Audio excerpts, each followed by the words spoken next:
오케이. 화면 보여요? 네. 오픈 파이프라고 혹시 툴 설치되어 있어요? 아니요, 전 설치 안 돼 있습니다.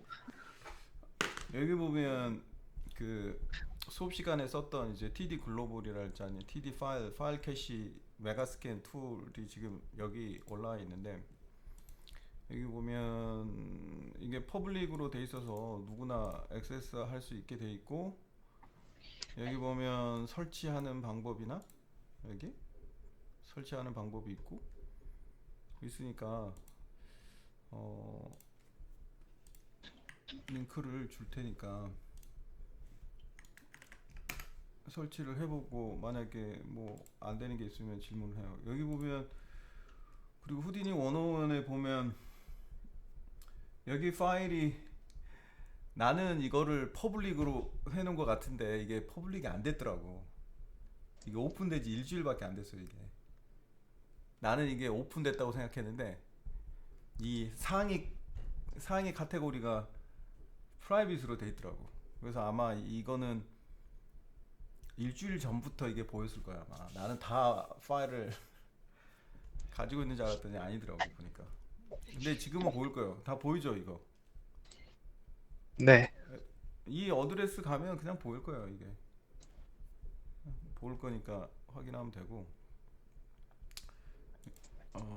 확인하면 되고 그리고 오픈 파이프에 보면 여기 어, 이런 식으로 물론 뭐 다운로드 받아도 되고 이거는 오픈 파이프는 패키지 밑에 설치를 해야 되는데 패키지 밑에 설치를 하고 거기 제이슨 파일 여기 보면 이 제이슨 파일에 보면 세팅하는 게 있거든요. 여기 보면 어, 여기 패키지 디렉토리 밑에 오픈 파이프 디렉토리에다가 이 파일들을 집어넣고 이 제이슨 파일을 오픈 파이프 제이슨 파일을 패키지 밑에다가 두면 돼요. 그러면 현재 툴들은 파이썬 9하고 10 기준으로 되어 있는데 11도 곧 넣을 시간 있으면 넣을 텐데 3.10으로 현 시점에서 3.10이 호환성이 좋은 버전이니까 3.10으로 하면 아마 별 문제 없을 거예요. 저는 이게 컴파일을 3.10 버전으로 해놔서 아마 3.11도 될 수도 있어요. 그냥 이거 카피해가지고 할 수도 있을 텐데 그래도 그냥 버전에 맞춰서 컴파일 한 거니까 거기서 확인하면 될 것 같아요. 이게 뭘 의미하냐면 이게 내가 지금 개인적으로 하고 있는 프로젝트인데 여기 글로벌에 보면 여기 보이죠? 이 TD 글로벌 이런 툴들이 여기 보면 패키지에 설치가 돼 있어요. 이렇게 파이프라인. 나는 파이프라인이지만 오픈 파이프는 이제 퍼블릭으로 퍼블리시가 된 거고 여기 보면 이 글로벌 툴하고 여기 보면 또 여기 파일 캐시 툴, 파일 캐시 툴도 이제 거기 등록이 돼 있고 어, 여기 보면 또 이게 메가스캔 2 같은 경우에도 메가스캔 데이터 불러오는 툴도 있거든요.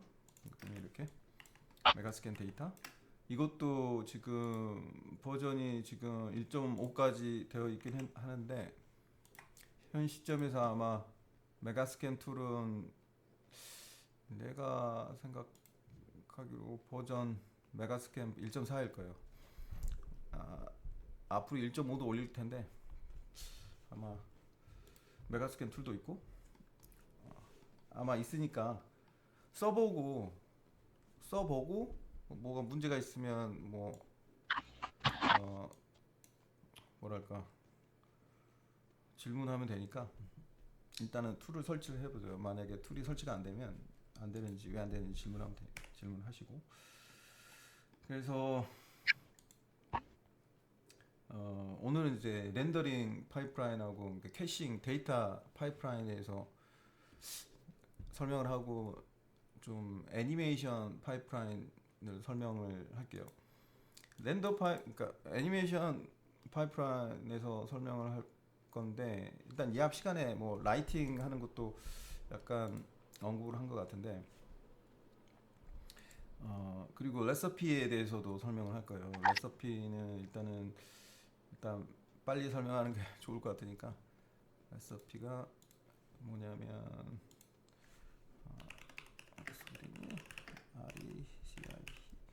RECIP 레시피 P RECIPES구나. 오케이. 여기 보면 레시피에 보면 saving and recreating node and parameter preset이라고 되어 있는데 일단 얘를 그대로 가져와서 여기 보면 이제 saving and recreating node 측면하고 파라미터 프리셋 측면에 대해서 두 개에 대해서 설명을 빨리 할 거예요. 여기 보면 상당히 내용이 많은데 여러분이 뭐 찾아봐서 인터넷 찾아서 뭐 번역을 해서 보든지 그냥 읽어보든지 하면 무슨 뜻인지 좀 이해가 될 텐데 이 글로벌 같은 경우에는 이제 일단 프리셋이라는 거에 대해서 설명을 한번 해볼게요. 여기 보면 후자 파라미터 프리셋부터 근데 글로벌이라는 툴이 있다고 칩시다. 이건 내가 만든 툴이에요. 그러니까 여기 보면 이제 이런 파라미터가 있겠죠. 그러면 여기에 탭을 눌러서 글로벌이라는 노드를 이렇게 만들면 이 글로벌은 기본적인 여기 파라미터들이 디폴트 파라미터가 여기 이렇게 오거든요. 기본 설정이. 그러니까 show는 C 드라이브 잡, 프리셋 프로젝트는 PRJ, 노드는 노드 버전은 뭐 0001, 힙 버전은 001 뭐 이런 식으로 되어 있는데 실제 내가 적용한 거는 여기 보면 이런 식으로 적용되어 있죠. 그러니까 내가 다음에 애를 만들어서 이 디폴트 세팅을 이걸로 만들려면 그러니까 이 노드를 만들어서 자동으로 여기 있는 세팅으로 바꾸려면 이 후디니의 프리셋 기능을 쓸 수가 있는데 그래서 여기를 이렇게 누르고 마우스 오른쪽 키 눌러서 마우스 오른쪽이 아니라 여기 보면 이 코그 휠이라고 보통 이야기하거든요. 기어박스처럼 생긴 거 이걸 딱 누르면 여기 보면 레거시 프리셋이라고 보이죠. 원래 이 레거시라는 게 안 붙고 프리셋이라는 게 있었는데 여기 보면 레거시 프리셋이라고 있고 세브 프리셋을 하면 이런 식으로 세브 프리셋 후디니 유저 프리퍼런스 디렉토리라는 곳에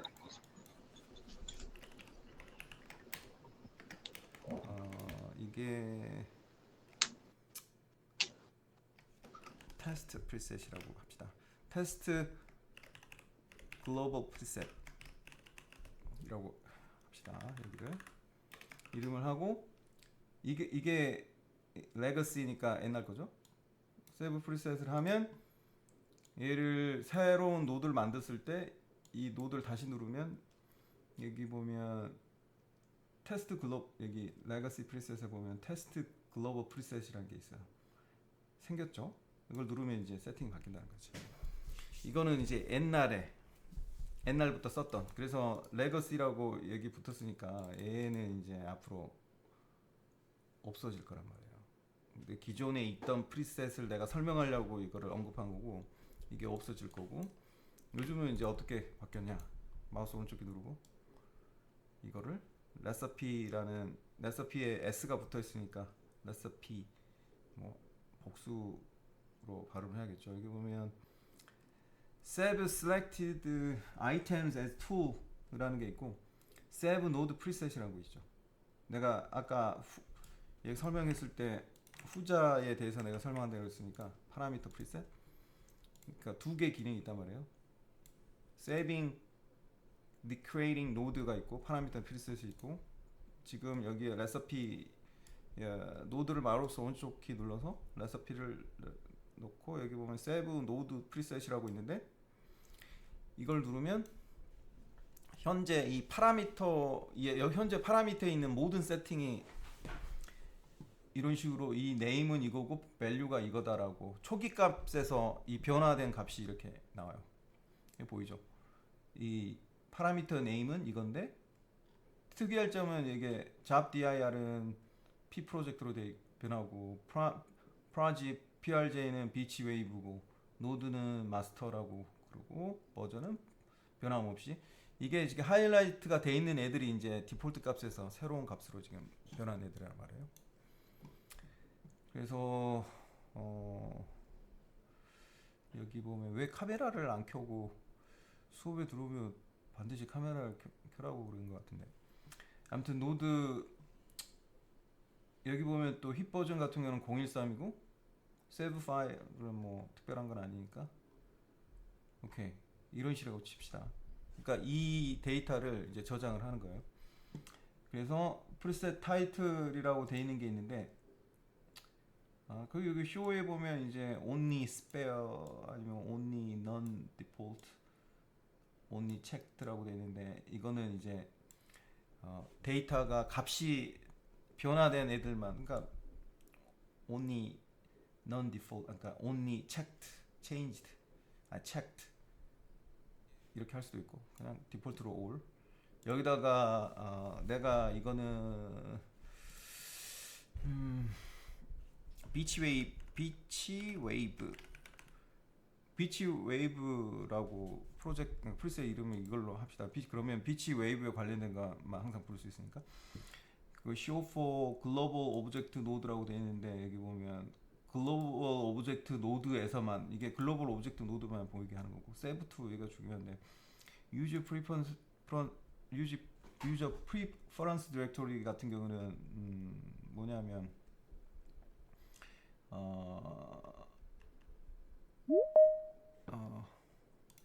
저 디렉토리는 뭐냐면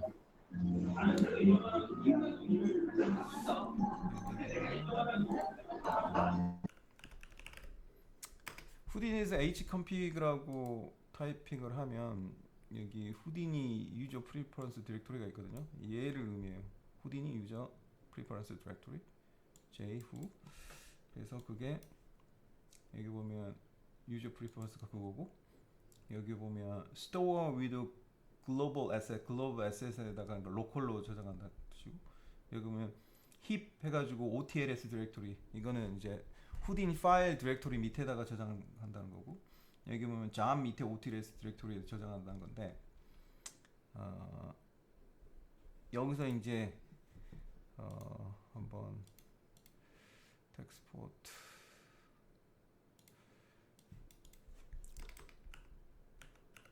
에코 해가지고 힙 디렉토리 같은 경우는 뭘 의미하냐면 이 프로젝트에 파일이 저장된 이 디렉토리를 의미하고 job 디렉토리는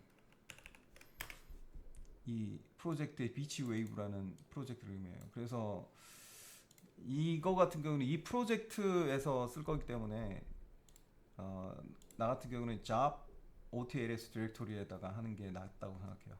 그래서 세브를 하면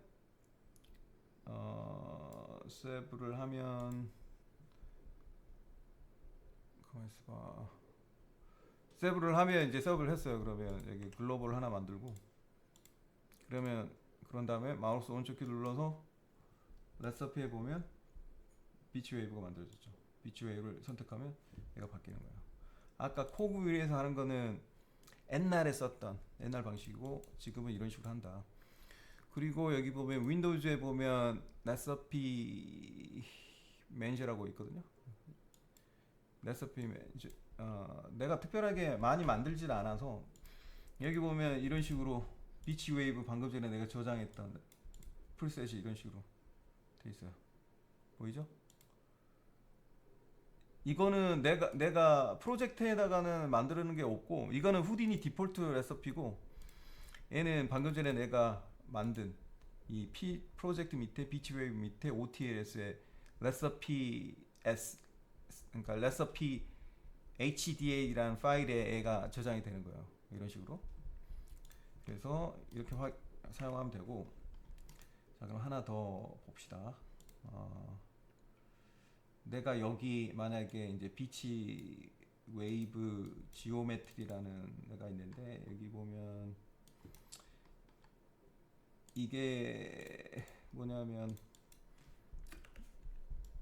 내가 메가스캔에서 데이터를 가져온 거거든요. 메가스캔에 가져와서 데이터를 가져와서 트랜스폼을 해서 약간 리포지션 해서 하나의 레이아웃을 이렇게 만든 거란 말이에요. 그리고 얘는 뭐냐면 그냥 일반적인 그리드고 이 그리드가 이렇게 있단 말이에요. 이렇게 그리드가 있는데 이 프로세스가 뭘 하는 과정이냐면 이 두 개의 오브젝트 이렇게 이런 지형이 있는데 지형이 있단 말이에요. 지형에 디포메이션 해가지고 약간 경계선 있는 지형을 만들었어요. 그러니까 경계선이 아니라 약간 그라운드 지형을 이렇게 만들었단 말이에요. 만들었고 얘를 이제 포인트 디폼을 이용해서 약간 디포메이션을 한 다음에 이걸 머지를 하면 정확하게 이렇게 두 지형이 정확하지는 굳이 정확한 필요는 없으니까 약간 말하자면 그러니까 바이나 아니면 그라운드를 이렇게 디포메이션을 해줬잖아요. 약간 블렌드를 시켜줬죠. 이렇게 그런 기능을 했다고 칩시다. 그러면 유저가 여기만 바꿔주면 어떤 애들도 얘를 디포메이션 시켜줄 수 있어. 그러니까 말하자면 일반적인 지형하고 내가 레이아웃을 만든 얘하고 이렇게 원래 얘는 일직선이에요. 플랫한데 얘를 이렇게 만들었단 말이에요. 그러니까 내가 이거를 다른 사람하고 공유를 하고 싶다고 합시다. 그러면 여기다가 널이라고 하나 만들고 그러니까 이 기능을 다른 사람하고 공유를 하고 싶다. 그러면 이 블록이 있을 거 아니에요. 이거를 사실 어떤 식으로도 할 수 있냐면 이렇게 Shift C 눌러가지고 옛날에는 얘를 해서 크레이트 디지털 에셋 해가지고 OTL로 만들었거든요. 그렇게까지 할 필요 없는 데이터들은 이제 이걸 전체를 선택한 다음에 마우스 오른쪽 키 눌러서 레시피에서 Save Selected Item as Tool을 눌러서 이 노드 자체를 하나의 툴로 만드는 거예요.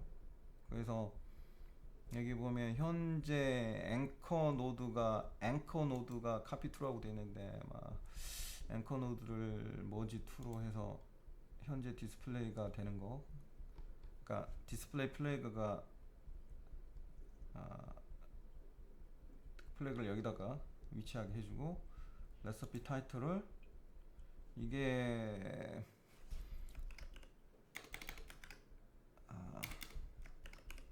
그라운드 디폼이라고 이름을 내가 했다. 그라운드 디폼 했다고 칩시다.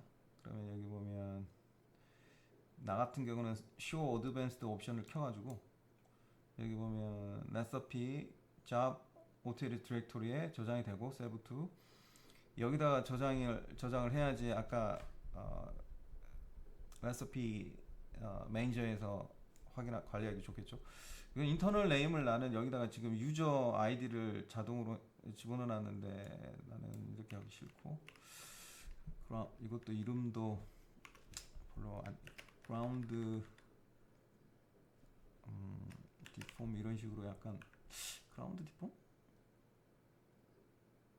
아니면 여기다가 이거를 이름을 안 한 이거 네이밍 할 때 이게 되게 중요한데 이거를 그냥 이런 식으로 네임 스페이스를 해가지고 이렇게 해줄 수도 있어요. 이거를 콜론이 2번 들어가면 이게 하나의 네임 스페이스가 되거든요. 그래서 방금 전에는 이게 프리즘이라고 돼 있었죠. 이건 내 아이디가 들어간 거고 누가 만들었는지. 근데 여기다가 그냥 fx라고 하든지 이게 팀 이름 보통 회사 이름을 많이 쓰거든요. CS 나 같은 경우는 소니 같은 경우는 SP, SPI 디지털 도메인은 DD 이런 게 들어가겠죠. 그러면 여기는 그냥 후라고 나는 보통 TD를 많이 집어넣는데 TD 그라운드 디폼이라고 하고 이름을 오케이 세브를 하면 자 이렇게 됐죠. 내가 이제 얘를 다시 한번 콜을 해볼게요. 여기 보면 윈도우즈에서 레시피 매니저에 보면 이제 여기 수업에 보면 to ground 디폼이라고 이렇게 나와 있죠. 이렇게 이게 왜 중요하냐면 여기서 이거 지울 수 있거든. 지울 수도 있고 에딧 컨텐츠도 할 수 있어요. 안에 그러니까 편집도 할 수 있는데 오씨. 난 솔직히 에딧 컨텐츠까지 할 만하게 이걸 시간을 들여서 한 적이 없어서 자 이렇게 나오죠. 자 그러면 이제 써보자고. 여기 지오메트리에서 마우스 오른쪽 누르고 서피 그라운드 디폼 바로 나오죠.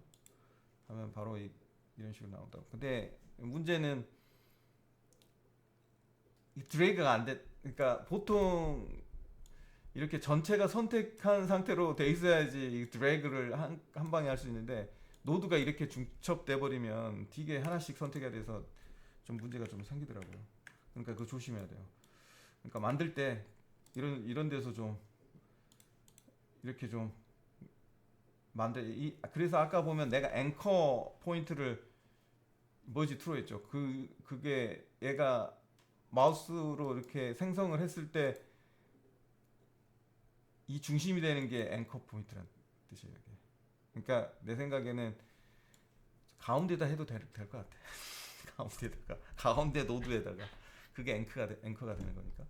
아무튼 이런 식으로 해가지고 이렇게 해놓으면 만약에 이 프로젝트 자체를 공유를 하면 그 파일 프로젝트 공유를 해가지고 그 파일을 가져오면 누구든지 이걸 콜을 할 수 있다는 뜻이에요. 프로젝트 공유가 되면 이게 좋겠죠. 그러니까 프로젝트를 같이 하는 측면에서는 막 수업에 썼던 데이터를 공유한다 할 때 그렇게 할 수 있는 거죠.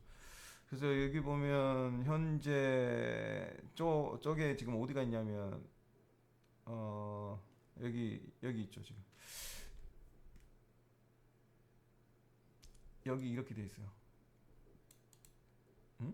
비치 왜 얘가 커넥트 힙DIR을 이걸로 돼 있지?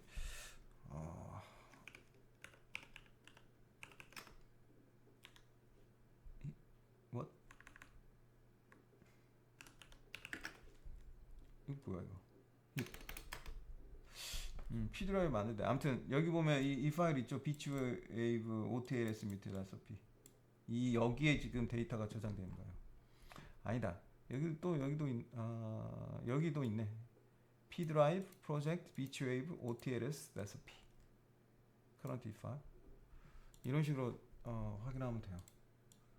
이해가 되죠? 내가 두 개를 애를 해줬고 하나는 레시피 매니저에 이런 식으로 등록된 거 보여줬으니까 확인하면 되겠죠. 그래서 여기 보면 이거 보이죠? TD ground deform 이거 앞에 TD 콜론 두 개 ground deform 저거 이름 같은 경우에는 어디서 찾아보면 되냐면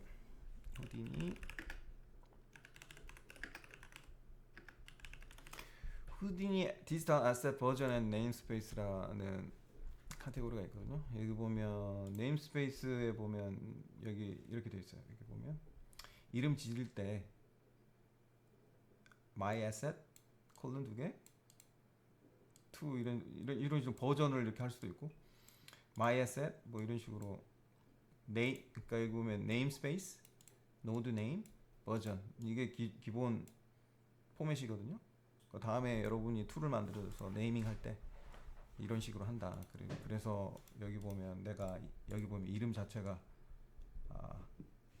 그런 식으로 나온다. 오케이. 자 여기까지 질문 있으면 해봐요. 질문. 내가 방금 전에 레시피에 대해서 설명했는데 좀 이해가 돼요? 물론 여기 여러분이 저기 인터넷 가서 좀 찾아봐야 돼요. 이거는 보고 아까 줬구나. 보고 지금 당장은 이해가 안 돼도 해보면 이해가 될 수 있으니까 질문해가지고 그렇게 하면 될 것 같아요. 알겠죠? 네.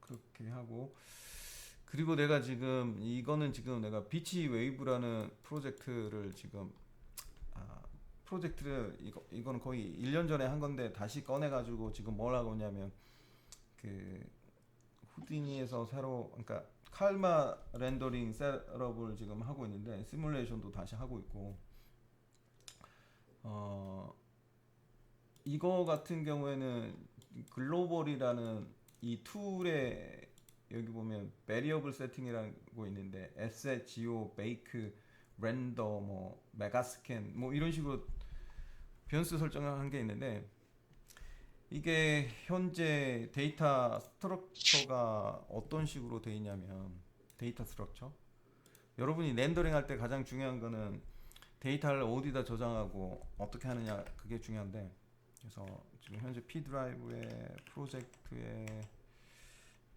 프로젝트 밑에 비치 웨이브라는 프로젝트예요.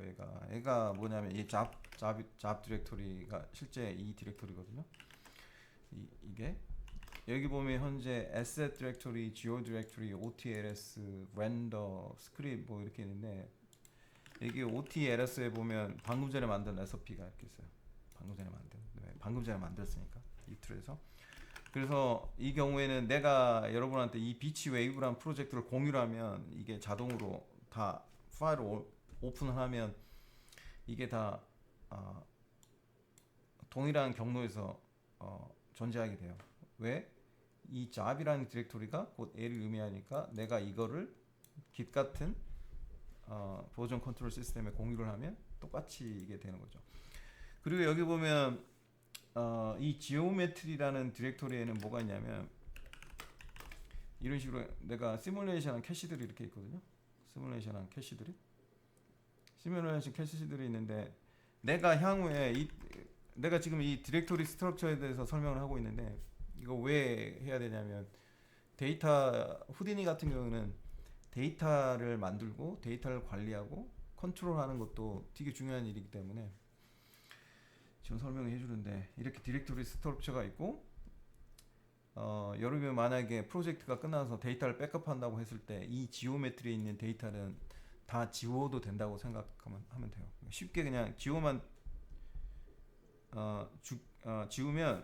지우고 나머지만 복사하면 된다는 거지.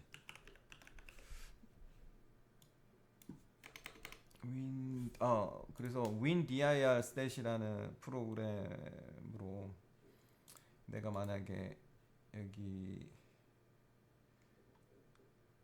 WinDIR 스탯으로 P 드라이브에 있는 방금 전에 프로젝트 방금 비치웨이브라는 프로젝트를 내가 한번 돌려볼게요. 이거는 이제 이 파일에 어떤 파일이 제일 큰가 그거 지금 보는 거예요. 지금 분석이 끝났는데 현재 여기 캐시 파일이 지금 530기가로 되어 있거든요. 지금 이 프로젝트에 530기가짜리란 말이에요. 이게 되게 커요. 지금 시뮬레이션이 커서 그런데 텍스처는 850메가 후디니 파일은 한 700메가 렌더 말하자면 이 캐시가 내가 생각해도 이거 너무 큰 것 같아. 지금 2기가 저 파일 하나에 스플릿 시스템인데 너무 큰 것 같아가지고 좀 최적화를 시켜야 될 것 같은데 여기 보면 아무튼 너무 데이터가 너무 큰 것 같아. 솔직히 최적화를 해야 되는데 자 얘도 크고 워러스님 같은 경우도 얘도 하나에 800 얘는 이해가 되거든요. 왜냐면 이게 메인 심이니까. 근데 얘는 내가 이해가 안 되네. 왜 이렇게 크지? 그러니까 이런 식으로 보고 이거는 프로그램이 WinDIR 스탯이라고 그러는데 이거 무료 프로그램이니까 다운받아가지고 한번 분석을 해봐요. 그러면 파일이 얼마가 있는지 알 수 있으니까. 말하자면 이 지오가 500기가란 말이에요. 지금 500기가니까 당연히 그거 해야겠죠. 지워야 되겠죠 다음에. 아무튼 그런 식으로 돼 있고 그렇게 돼 있고 이제 여기 시뮬레이션 같은 경우에는 이게 이제 메인 시뮬레이션인데 이게 지금 파일 캐시라는 툴을 통해서 관리를 하거든요. 이 파일 캐시 툴 같은 경우에는 이제 레졸루션 해상도에 따라서 구분을 할 수가 있고 인스턴스로 구분도 할 수 있고 익스텐션에서 구분할 수 있어요. 그래서 파일 캐시가 일반 지오메트리인지 아니면 볼륨 데이터인지 그런 걸 결정할 수 있단 말이에요.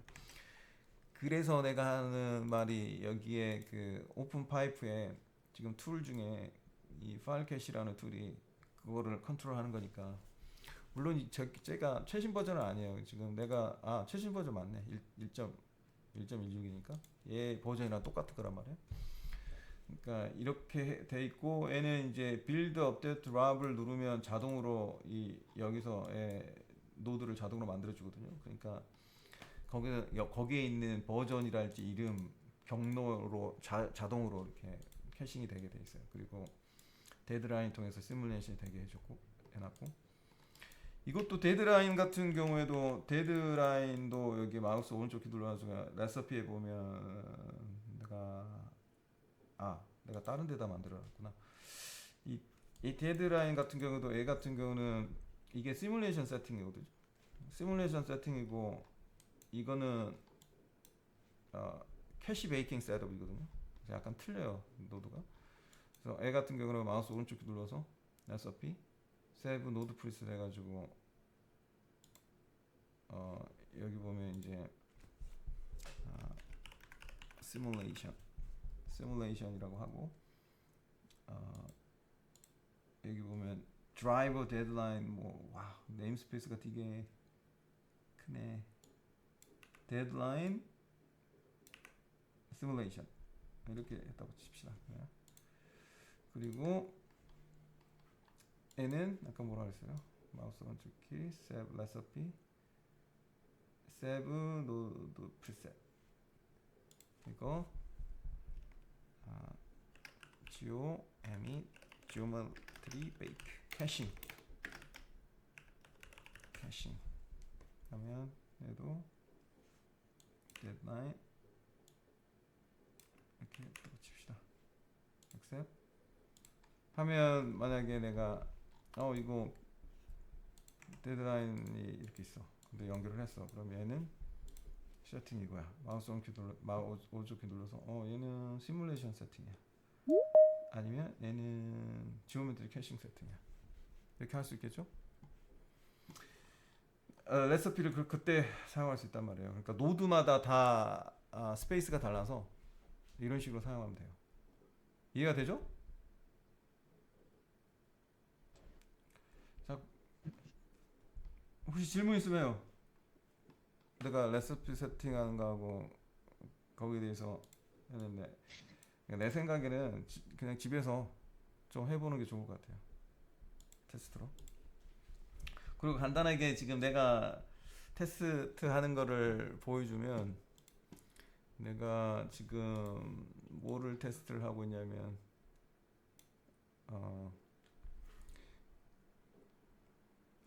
일단은 이게 FX 랍이라고 돼 있는데 FX 랍 여기 보면 지금 이게 카마 렌더 오션 서페이스 K라고 되어 있거든요. 여기를 보면 현재 아웃풋 픽처가 카마를 이렇게 선택하고 난 다음에 아웃풋 픽처 이 세팅 디폴트가 이거거든요. hip slash render 그리고 slash hip name dot $OS $F4 뭐 이렇게. 근데 저 같은 경우는 어떻게 해놨냐면 여기 render 밑에 오션 서페이스 버전 오션 서페이스 name 버전 그리고 F4 이런 식으로 했단 말이에요. 그래서 여기 보면 $렌더라고 있는데 제 렌더가 뭐냐면 여기 바로가기 버튼 이거 뭐라고 하니까 이 다이얼로그를 열어주는 이 버튼을 딱 누르고 나서 여기 보면 렌더 섹션이 있거든요. $렌더라고. 아마 여러분 없을 거예요. 없는데 여러분 힙, 잡, 템프만 있을 텐데 나는 지오 렌더 얘네 따로 이렇게 만들어 놨는데 특히 렌더 버튼 렌더 숏컷을 누르면 렌더 밑에 오션 서피스가 이렇게 나오거든요. 그래서 내가 렌더링한 데이터가 어느 위치에 있을 것인가를 애가 결정을 해주는 거예요. 앞에 렌더만 붙이면 무조건 그 위치에 있는 거죠. 저걸 결정하는 거는 어디서 결정하는 거냐면 글로벌에 있는 이 렌더 A가 결정하거든요. 렌더의 job 렌더라고 돼 있죠. 그래서 텍스포트에서 echo 달러 렌더를 하면 이 디렉토리가 바로 그 디렉토리예요. 그래서 그걸 어떻게 활용하냐면 여기 렌더에서 보면 엠플레이 로드 디스크 파일이라는 게 있거든요. 저걸 열어서 이걸 열면 얘는 그냥 힙이 디폴트로 이렇게 돼 있어요. 힙이라는 거는 후디니 파일이 저장된 공간이잖아요. 근데 왼쪽에 가서 보면 렌더 달러 렌더 여기 바로가기가 있잖아요. 이걸 누르는 순간 렌더링 된 디렉토리가 나온다고. 오션 서페이스 애가 이걸 불러오면 지금 이거는 내가 지금 계속 여러 번 테스트한 건데 얘는 스프레이가 너무 세가지고 내가 2프레임씩만 했으니 이거 너무 센 거고 얘는 이제 좀 작은 거고 스프레이가 너무 큰 거 같아서 좀 작은 거고 작게 한 거고 그죠? 말하자면 이런 식으로 내가 지금 시뮬레이션 테스트를 하고 렌더링 한 거예요. 그래서 이거를 보면 뭘 알 수 있냐면 이런 식으로 파일을 열었을 때 이렇게 환경 변수로 렌더라는 거를 만들어 놓으면 쉽게 내비게이션 할 수 있다. 그리고 그래서 파일 렌더링 할 때 이런 식으로 하는 게 아니라 이렇게 렌더라는 디렉토리를 만들어서 내가 렌더링하는 위치를 환경 변수로 만들어 놓으면 언제든지 쉽게 그 파일을 찾을 수 있다. 그래서 여기서 보면 저 같은 경우는 tree라는 파이썬으로 만든 프로그램이 있는데 tree dot 하면 현재 이 디렉토리 구조를 이렇게 보여주거든요. 여기 보면 여기서 보면 sm 밑에 ref text 디렉토리가 있고 geo 밑에 여기 버전이 있고 내가 디렉토리 스트럭처만 보여주게 만들어서 여기 보면 OTLS 밑에 백업 있고 렌더 밑에 오션 서페이스 있고 버전 1 이런 식으로 돼 있어요. 후디니는 현재 이 마스터 디렉토리 안에 있고 오씨 내가 이게 맞나? 트리 2 내가 언제 이걸 바꿔놨지? 원래 파일까지 다 했었는데 아무튼 이런 식으로 하면 이런 식으로 이제 렌더 디렉토리는 관리를 하는 거예요. 자 여기까지 질문 있으면 해봐요.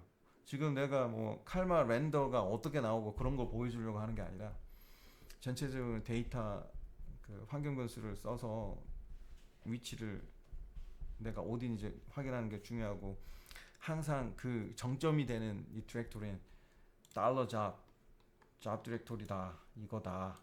이 잡은 뭐냐? 이거다. 이 쇼하고 프로젝트가 합쳐진 게 잡이에요. 그 잘 여기 보면 달러 잡은 이 두 개를 합친 이 P 프로젝트하고 비치 웨이브가 합쳐진 나 같은 경우는 이제 프로젝트 이름이 비치 웨이브라서 이해가 되죠? 네. 오케이. 그래서 얘는 그냥 저장을 하고 이거는 후디니를 다시 열어가지고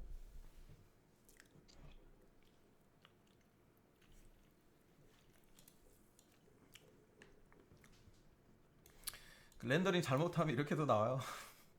잘못 선택하면 이렇게 이 모든 거는 이제 후디니 여는 동안 이제 이 모든 거는 다 이제 데드라인으로 이제 하게 되는데 여기 보면 방금 전에 렌더링 하나 한 프레임 하는데 그 하나는 19분 걸리고 하나는 28분 걸렸죠. 얘는 88코어 CPU로 렌더링 한 거고 얘는 24코어로 렌더링 한 거고 내가 여기서 하나만 테스트를 한번 해볼게요. 하나만 이왕 했으니까 테스트를 하나 할 건데 뭘로 할 거냐면 이 오션 서페이스 애 같은 경우는 현재 CPU로만 렌더 엔진이 CPU거든요. CPU죠. 내가 만약에 얘를 XPU로 한번 렌더를 해볼게요. XPU로 XPU인데 67프레임을 렌더링 할 거예요. 67프레임을 하는데 FX1이라는 컴퓨터에다 렌더링 할 거예요. 왜냐면 FX1은 세컨드 컴퓨터라서. 그래서 내가 한번 내가 그러니까 XPU 렌더러는 GPU하고 CPU하고 하이브리드로 결합된 거라서 렌더링이 어떻게 될지 솔직히 나도 잘 모르겠거든요. 왜냐하면 이 씬을 한 번도 내가 GPU로 렌더링 해본 적이 없으니까.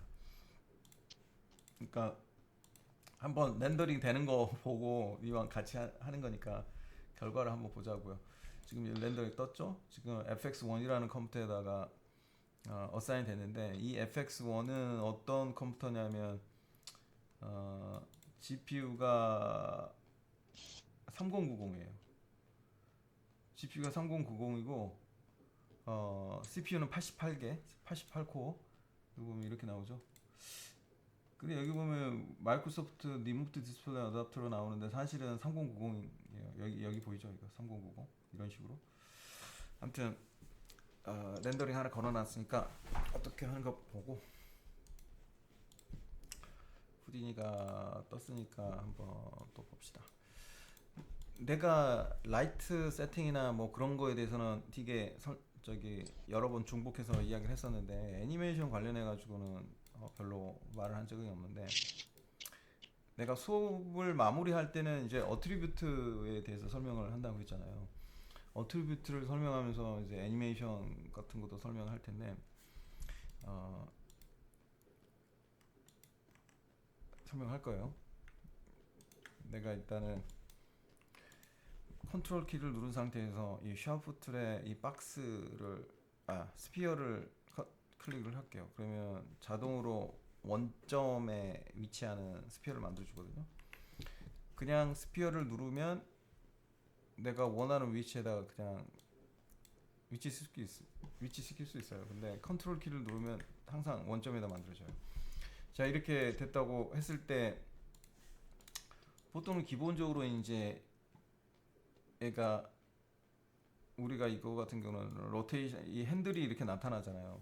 로테이션도 할 수 있고 이렇게 그러니까 말하자면 로테이션도 할 수 있고 단축키 RT, ERT가 단축키인데 이 핸들 단축키 스케일 T 로테이션, R 로테이션, T 트랜스폼. 그래서 얘네들을 트랜슬레이트, 로테이트, 스케일을 얘를 할 수 있어요. 이게 피벗 바꾸는 건 내가 이 앞 시간에 인서트 키 누른다고 설명했죠. 이 앞 시간에. 그래서 이걸 애니메이션을 한다면 어떻게 해야 되냐면 여기 보면 이게 프레임이 있죠. 이 프레임을 내가 애니메이션을 주려고 하는 키 프레임으로 움직인 다음에 파라미터를 Alt 키를 누른 상태에서 키를 이렇게 마우스 클릭하면 키가 잡히거든요. 그렇게 하면 어떻게 되냐면 여기에 녹색으로 이렇게 키가 잡혔다라고 이렇게 화면에 디스플레이가 돼요. 그 색깔이 바로 이 색하고 이렇게 딱 대치가 되죠. 만약에 다른 오브젝트를 선택하면 없어지고 얘를 선택했을 때 이 키가 잡힌 게 나와요. 그러면 내가 24프레임으로 키를 옮긴 다음에 오브젝트를 이렇게 옮기면 여기가 이제 짙은 노란색으로 바뀌면서 어두운 노란색으로 바뀌면서 뭐 주황색으로 해야 되나? 이렇게 숫자가 이렇게 바뀌잖아요. 그 말은 뭐냐면 키가 전 프레임에는 잡혀 있는데 현재에서는 이 키가 임시로 잡혔다라고 생각하면 돼요. 그래서 내가 프레임을 바꿔버리면 그건 사라져요. 24에서 다시 이렇게 움직이면 임시로 키가 잡히죠. 그 상태에서 Alt 키를 한 번 더 누르면 비로소 키가 잡히는 거예요. 그래서 애니메이션 키가. 자, 근데 키가 이렇게 잡혀 있는 상태에서는 이렇게 움직여도 그 계속 존재하게 되는 거죠. 그리고 다음 키로 가려면 여기에 보면 이 버튼이 있거든요. 다음 키로 간다. 자, 이 상태에서 이건 X축만 키가 잡혀 있는 셈이란 말이에요. 대신 여기다가 이제 트랜슬레이트를 누른 상태에서 컨트롤 클릭하면 이 세 개가 다 키가 잡혀요. 근데 현재 첫 번째 프레임에서는 X만 키가 잡히는 상태거든요. 그러니까 나머지 Y, G까지 키가 잡히려면 한 번 더 트랜슬레이션 눌러줘서 다 그린 색깔로 바꿔줘야 돼요. 그러면 모든 게 다 키가 잡히고 내가 만약에 중간 프레임 12프레임에서 얘를 이렇게 이 위치를 이렇게 움직이고 싶다. 주황색이죠. 키를 누르면 이리 왔다가 이렇게 돼요. 이 세 개가. 그리고 만약에 이 키에 이제 키가 어떻게 잡혔는지 실제 그래프를 좀 보려면 Shift 마우스 가운데 버튼을 누르면 애니메이션 에디터가 뜨거든요. 여기서 Shift 마우스 가운데 버튼. 그러면 이런 애니메이션 그래프가 나오는데 이거는 F 키를 누르거나 아니면 스페이스 키를 누른 상태에서 마우스 가운데 키나 오른쪽 키를 누르면 이런 식으로 애니메이션을 볼 수 있어요. 또는 이제 핸들을 출력한 다음에 핸들도 이렇게 바꿀 수 있고 이렇게 애니메이션 핸들을 이런 식으로 할 수도 있고 애니메이션 커브를 이렇게 바꿀 수도 있어요. 그러면 여기 보면 트랜스 XYG가 지금 키가 잡혔다고 여기 보이죠. 여기 이런 식으로 키가 잡힌 애들만 이렇게 볼 수 있어요. 물론 이것도 도킹을 할 수가 있고 여기 펜뷰에서 여기 탭 추가하는 거 있잖아요. 여기 애니메이션에 보면 애니메이션 에디터를 누르면 이런 식으로 나오죠. 모니터가 되게 많으면 이렇게 해도 되는데 솔직히 모니터 하나에서는 이것도 좀 그냥 창을 띄우는 게 더 낫기도 해요. 이런 식으로 키를 잡기도 하고 스피어를 하나 여기다가 만들었다고 칩시다. 보통은 이제 익스프레션을 넣기도 해요. 익스프레션은 대표적인 익스프레션은 이제 사인 함수겠죠. 사인 1 사인 1이 값이 사인 1이면 값이 뭐예요? 그걸 알려면 이제 여기 텍스포트에서 에코 해가지고 백틱 해서 사인 1 하면 이제 사인 2를 집어넣으면 이런 식으로 값을 알 수 있잖아요. 0.3 뭐 이게 3이야? 0.017 잘 안 보여. 너무 작아서 안 보이는 거예요. 네. 그러면 2면 어떻게 돼요? 이렇게 2면 0.34 이 값이 이렇게 바뀌잖아요. 그래서 이거를 이제 이 숫자를 2로 하면 이게 어떻게 돼요? 얘 키를 보면 그냥 일직선일 거 아니에요. 그냥 일직선이란 말이에요. 근데 내가 여기다가 만약에 변수를 집어넣는다고 생각합시다. 변수가 뭐냐? 프레임. 이 프레임은 이제 플로트 프레임의 약자인데 얘를 집어넣으면 이렇게 우리가 수학 시간에 봤던 사인 커브가 이렇게 만들어지죠. 이 사인 커브가 여기 보면 정확하게 그러니까 말하자면 이 사인 커브가 이렇게 만들어지는 거예요. 왜?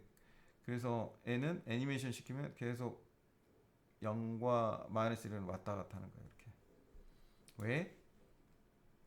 여기는 변수가 입력이 되어 있으니까. 아까 상수라고 그러잖아요. 변하지 않는 숫자. 상수는 1, 2, 3, 4 그런 걸 컨스탄트 밸류라고 하는데 보통 코딩 할 때는 콘스트라고 하잖아. C-O-N-S-T 콘스트 컨스탄트 그런 상수를 집어넣어 그러니까 상수가 아니라 아까 상수 내가 사인 2를 넣었을 땐 상수지만 사인 프레임 넘버 현재 프레임 넘버를 하게 되면 이런 식으로 애니메이션이 되는 거예요. 그래서 익스프레션을 통해서 애니메이션을 할 수가 있어요. 이해가 되죠?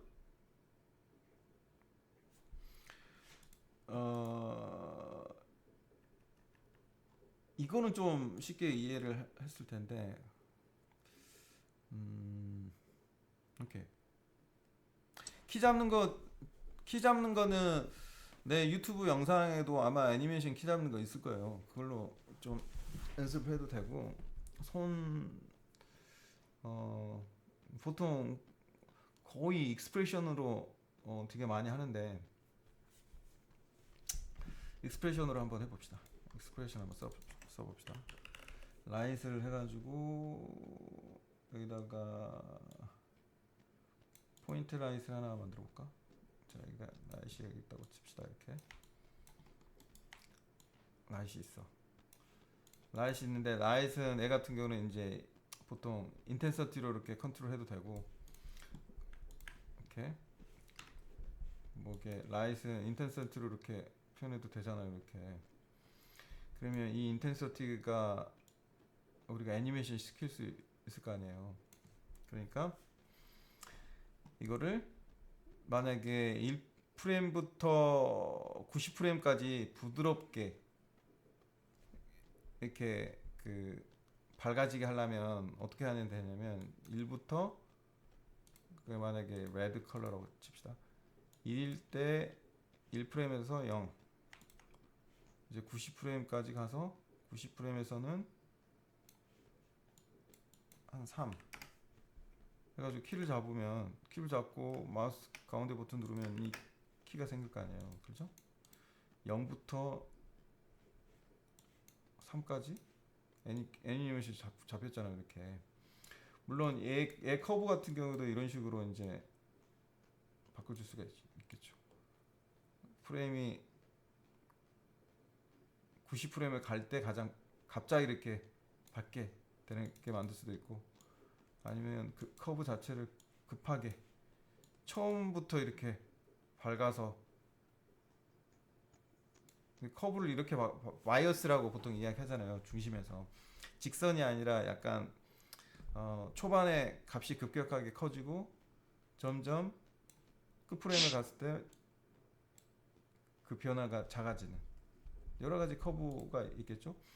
이거는 내가 이제 익스프레션을 준 거고, 이 키를 지운 다음에 여기다가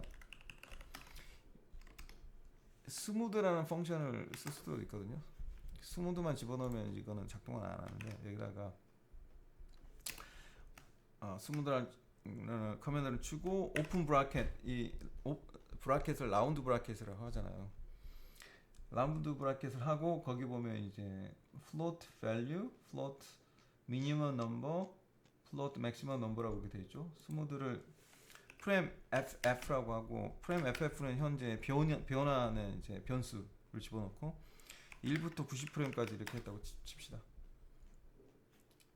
이 키가 어떻게 되냐면 이런 식으로 돼요. 0부터 90프레임까지를 0, 1 값으로 부드럽게 변화를 시켜주는, 이게 스무드라고 하거든요. 스무드, 이 함수가 보통 이런 함수를 되게 많이 쓸 거예요. 그냥 1부터 90까지를 0부터 1로 자연스럽게 그냥 블렌드 시켜주는 익스프레션이거든요. 이런 것도 쓰고, 또 뭐 또 쓰냐면 비슷하게 이런 식으로 할 수가 있거든요. fit이라는 펑션을 쓸 수도 있거든요. fit도 그 $FF를 변수로 두고 $FF가 프레임이 1부터 90까지 변할 때 인텐서티는 0부터 3까지 변해라 라고 익스프레션을 줄 수도 있어요. 프레임이 1부터 90까지 변할 때 값은 0부터 3까지 변해라. 이런 거 보통 데이터 매핑이라고 하는데, 보통 우리 여러분 컴퓨터 그래픽 하면서 텍스처 매핑을 많이 들어봤을 거예요.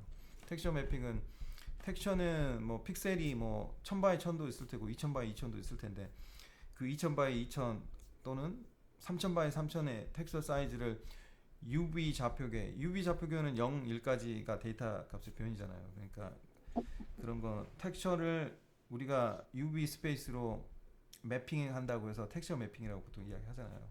근데 얘는 0부터 90까지의 데이터 변이를 0부터 3까지로 이렇게 매칭 시키는 거예요. 그래서 이거는 데이터 매핑이라고 하는데, 이걸 마우스 가운데 버튼을 눌러서 보면 이 커브가 나오죠. 1부터 90까지 X축 시간의 변화에 따라, 시간이 변화할 때 데이터의 변화는 0부터 3까지, 이런 식으로 익스프레션을 써서 애니메이션을 만들기도 해요. 그리고 물론 이것도 여러 가지를 조합해 가지고 만들기도 하고, 여기서도 보면 이제 $FF라는 변수를 썼는데, 저 $FF가 의미하는 거는 뭐냐면 현재 프레임을 이야기해요. 그리고 그냥 프레임을 이해할 때는 달러 F만 넣으면 되는데 프레임만 넣으면 되는데 사실은 후디니는 시뮬레이션 할 때도 그렇죠. 애니메이션 그리고 렌더링 할 때 서브 프레임이라는 걸 쓰거든요. 1프레임, 2프레임 사이가 사실은 0.5프레임 존재한단 말이에요. 이거를 FF 넣은 거하고 F 차이로 어떻게 확인할 수 있냐면 여기 보면 애니메이션 글로벌 옵션에 보면 플레이백 옵션에 스텝이 1이라고 되어 있거든요. 인테저 프레임 밸류 해가지고 스텝 1이라고 되어 있는데 이제 정수 그러니까 프레임이 정수이기 때문에 부동소수 좀 들어가지 않아요. 하지만 여기서 이걸 업 시키면 스텝을 내가 0.5로 할 수도 0.1도 할 수 있는데 이렇게 하면 어떻게 되냐면 이걸 마우스 가운데 버튼을 누르면 데이터가 이렇게 스텝이 하게 돼 있어요. 이렇게 계단 현상이 일어나죠. 그러니까 그 프레임 중간 사이를 계산 안 하는 거예요. 그렇기 때문에 프레임이 스무드하지 않아요. 프레임 중간이 얘를 FF로 바꾸면 그냥 일직선이에요. 일직선이에요. 거기 계단 현상 안 나타나죠. 그러기 때문에 FF를 쓰는 거예요. 애니메이션 할 때도 이거는 이제 서브 프레임을 눈에 보려고 하는 거고 사실 이걸 항상 인테저로 해도 되고 이거 중요해요. 이런 거. 그래서 내가 이제 애니메이션을 줄 때 키를 줘서 할 수도 있고 이렇게 익스프레션을 할 수 있다는 거를 내가 이렇게 몇 가지 간단한 익스프레션을 통해서 여러분들한테 보여주는 거예요. 이렇게. 그래서 이 익스프레션의 단점은 애니메이션 커브가 직선이라는 거. 직선이면 무슨 문제가 있냐면 커브가 약간 그러니까 애니메이션 자체가 날카롭게 변화를 한다는 거죠. 그런 의미에서 아까 나는 얘를 스무드라는 펑션을 써가지고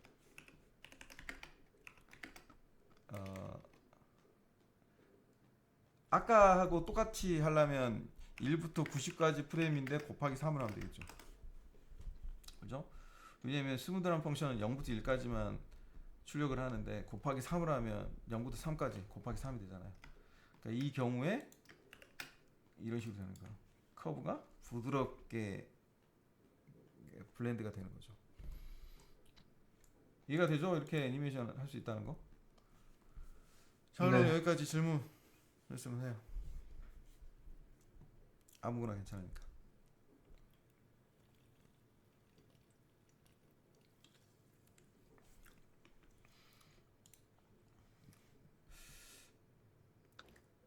아씨, 아까 어디서 찍고? 가만 있어봐라.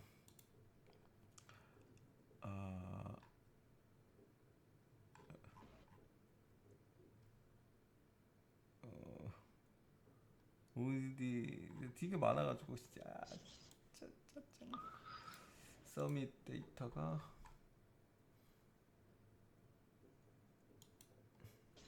오 에러 났네? 에러 난 거 아니다. 여기에 내가 가장 마지막에 했던 게 아마 이거 같아요. 이거 67. 여기 있네. 시간이 6분밖에 안 걸렸어. 아까 거는 FX1에서 19분 걸렸는데 XPU가 되게 빠르네요. 빠르기는. 근데 몰라. 룩이 어떨지는 잘 모르겠어. 룩이 어떨 건지 룩이 다를 수가 있어요. 61프레임, 62프레임, 63프레임, 64프레임 여기는 같겠지?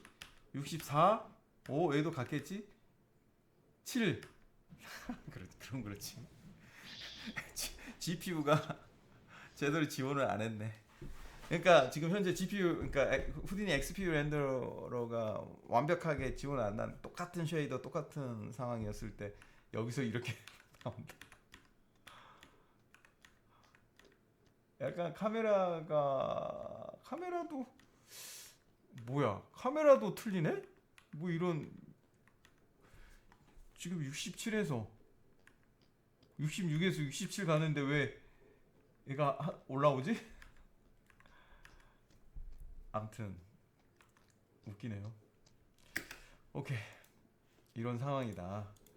그러니까 아직 카르마 XPU는 특정 상황에서 만약 그룹만 렌더링한다, 볼륨만 렌더링하는 거, 불만 렌더링하는 그런 건 괜찮을 거예요. 근데 이렇게 복잡한 상황이면 안 될 수도 있다. 자, 그거는 그냥 여담이고 다른 질문 있으면 해요. 수업 관련해 가지고. 짧은 시간이었지만 되게 많은 중요한 내용을 했으니까 여러분들이 앞으로 후디니 공부할 때 많이 도움이 됐으면 좋겠어요. 뭔가 공부를 할 때 가장 중요한 거는 내가 하나를 이해를 하고 그걸 이해가 안 되면 어떤 식으로 질문하고 그 피드백을 통해서 그걸 이해하는 게 되게 중요하거든요. 내가 제 같은 경우에는 이제 그 게시판을 따로 만들어가지고 여러분 질문할 수 있게 만들었잖아요. 그러니까 공부하다가 이해가 안 되는 게 있으면 질문하면 되고 어떤 레벨이든 그러면 될 것 같으니까 잘 했으면 좋겠어요. 자, 뭐 질문 없으면 오늘 수업 이걸로 마치도록 할게요. 질문 없죠? 그 궁금한 거 있으면 이제 계속 게시판에 올려도 된다는 말씀이신 거죠? 게시판에는 옛날에도 존재해왔고 앞으로도 존재할 거기 때문에 거기다 하면 되죠. 네. 그 아까 오픈 코드 링크는 어디다 올려주실 건가요? 채팅창에 올렸는데 못 봤어요? 어, 항상 채팅창에 올리는데 깃랩 링크.